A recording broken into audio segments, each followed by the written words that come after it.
Paul store ఛానల్కి స్వాగతం.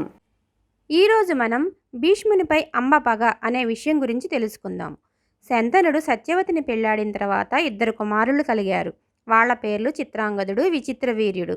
శంతనుడు స్వర్గస్థుడైన పిదప పెద్దవాడు చిత్రాంగదుడు రాజైనాడు. భీష్ముడు ఇతన్ని పట్టాభిషిక్తుణ్ణి చేసి రాజ్య పరిపాలనలో అండగా ఉంటూ వచ్చాడు. అయితే చిత్రాంగదుడు గర్విష్టి. ఒక గంధర్వుడితో జరిగిన యుద్ధంలో ఇతను చనిపోయాడు.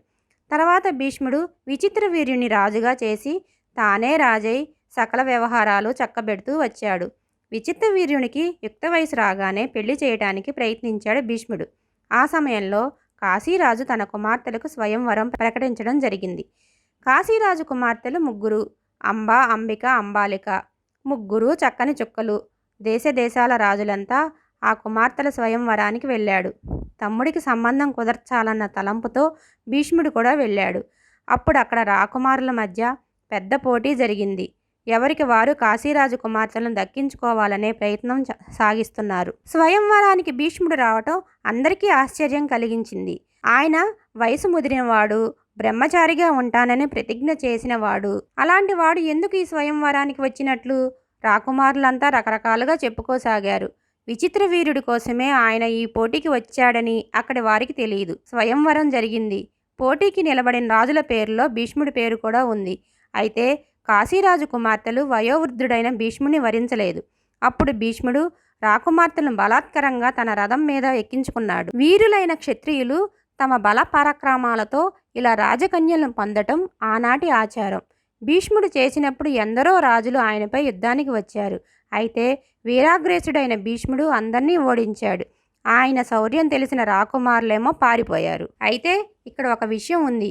కాశీరాజు కన్యల్లో పెద్దదైన అంబ అంతకు మునిపే సౌబల దేశపు రాజుడైన సాలువుని ప్రేమించింది. అంబ, అంబిక, అంబాలిక 3 భీష్ముడు రథం మీద తీసుకుని పోతుంటే సాలువుడు అడ్డు తగిలాడు. అప్పుడు వారిద్దరికీ భయంకరమైన యుద్ధం జరిగింది. సాలువుడు ఓడిపోయాడు. భీష్ముడు 3 రాకుమార్తెలతో హస్తినాపురం చేరుకున్నాడు. 3 విచిత్రవీరుడికిచ్చి పెళ్లి చేయటానికి ఏర్పాట్లు చేస్తున్నాడు.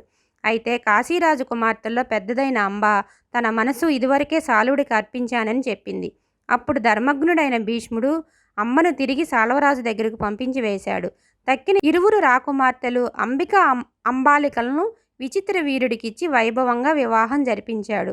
ఇదిలా ఉండగా అంబ ఎంతో సంతోషంతో సాలువుడి దగ్గరికి వెళ్ళింది. తనను పెళ్లాడమని కోరింది. అయితే సాలువుడు అంగీకరించలేదు. అతను పౌరుషశాలి.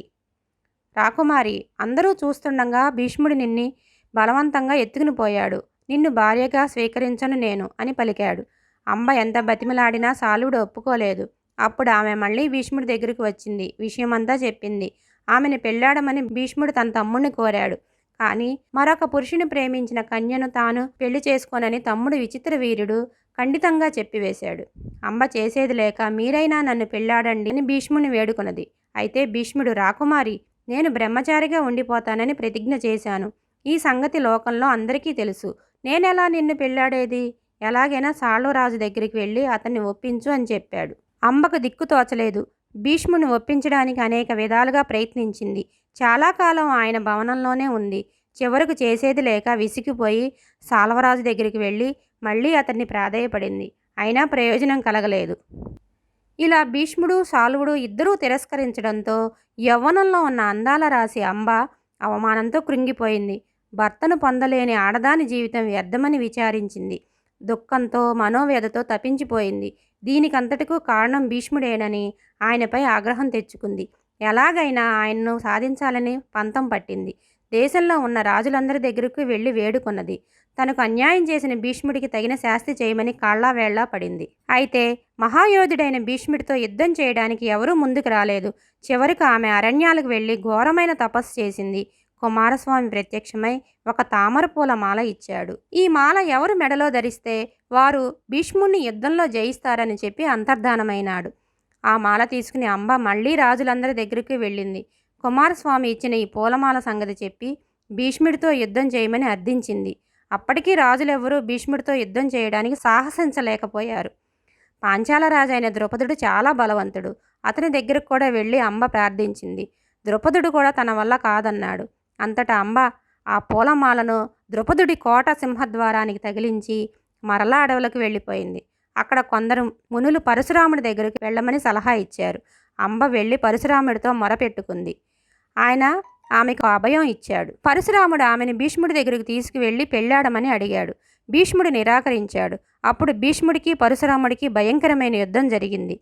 అస్త్ర విద్యలో ఇద్దరూ సమానులు కావడం వల్ల 24 రోజులు యుద్ధం జరిగినా ఎవరికీ జయం కలగలేదు. పరశురాముడు భీష్ముడికి గురువు. భీష్ముడు ఆయన వద్ద అస్త్ర విద్య నేర్చుకున్నాడు. అయినా ధర్మం కోసం భీష్ముడు గురువుతోనే యుద్ధం చేశాడు. చివరకు భీష్ముడు మోహనాస్త్రం ప్రయోగించబోగా నారదుడు వచ్చి వారించాడు. దేవతలు, ఋషులు, గంగా వీరంతా వచ్చి భీష్ముడిని పరశురాముడిని శాంతింపజేశారు. పరశురాముడి తండ్రి జమదగ్ని కూడా జోక్యం చేసుకుని కుమారునికి హితవు చెప్పాడు. భీష్ముడిని జయించడం సాధ్యం కాదని తెలిసి పరశురాముడు యుద్ధం మానుకున్నాడు. భీష్ముడు కూడా గురువుగారికి నమస్కరించి ఆయన దీవెనలు పొందాడు. పరశురాముడి వల్ల కూడా తన కార్యం సాధించలేకపోయానని అంబ దిగులుపడి హిమాలయాలకు వెళ్ళింది. పరమశివుడి గురించి ఉగ్రమైన తపస్సు చేసి పరమశివుడు ప్రత్యక్షమైనాడు. అంబ, ఈ జన్మలో నీవు భీష్ముడిని జయించలేవు. వచ్చే జన్మలో నీ వల్లనే భీష్ముడు మరణిస్తాడు అని చెప్పి అంతర్ధానమైనాడు. అంతటా అంబ చితిలోకి దూకి ప్రాణాలు విడిచింది. ద్రుపదుడి కుమార్తెగా జన్మించింది. ఆమె పేరు శిఖండిని. ఎంతో కాలంగా కోట గుమ్మానికి వేలాడదీసి ఉన్న తామరపూల మాల శిఖండిని ఒకనాడు తన మెడలో వేసుకున్నది. మాల సంగతి ద్రుపదుడికి తెలుసు కనుక అంతకాలం ఎవరూ తాకని ఆ మాల తన కుమార్తె మెడలో వేసుకునేసరికి భయపడిపోయాడు. భీష్ముడి వల్ల తన వంశానికి ఏం ముప్పు వస్తుందో అని ఆందోళన చెందాడు. శిఖండిని ఇంటి నుండి వెళ్ళగొట్టాడు. అప్పుడు ఆమె గంగాద్వారం వద్దకు వెళ్ళింది. అక్కడ ఒక గంధర్వుడు ఈమెకు కనిపించాడు. అతనికి స్త్రీ రూపం కావాలన్న కోరిక ఉంది. శిఖండిని అభిలాష తెలుసుకుని అతను తన పురుష రూపం ఆమెకిచ్చి ఆమె స్త్రీ రూపం తాను తీసుకుని వెళ్ళిపోయాడు. ఆ విధంగా ఆడపిల్ల అయిన శిఖండిని పురుష రూపం ధరించి శిఖండి అయ్యింది. మళ్ళీ తండ్రి దగ్గరికి వెళ్ళి జరిగిన సంగతంతా చెప్పాడు శిఖండి. తన కూతురు కుమారుడుగా మారిపోయినందుకు ద్రుపదుడు చాలా సంతోషించాడు. శిఖండి అస్త్రశస్త్ర విద్యలు నేర్చుకుని వీరుడైనాడు. భీష్ముడి వల్ల ఇక ఎలాంటి భయం లేదని తండ్రికి ధైర్యం చెప్పాడు. భారత యుద్ధంలో ఈ శిఖండిని అడ్డం పెట్టుకుని అర్జునుడి భీష్ముడిపై బాణాలు వేశాడు. భీష్ముడు కూలిపోయాడు.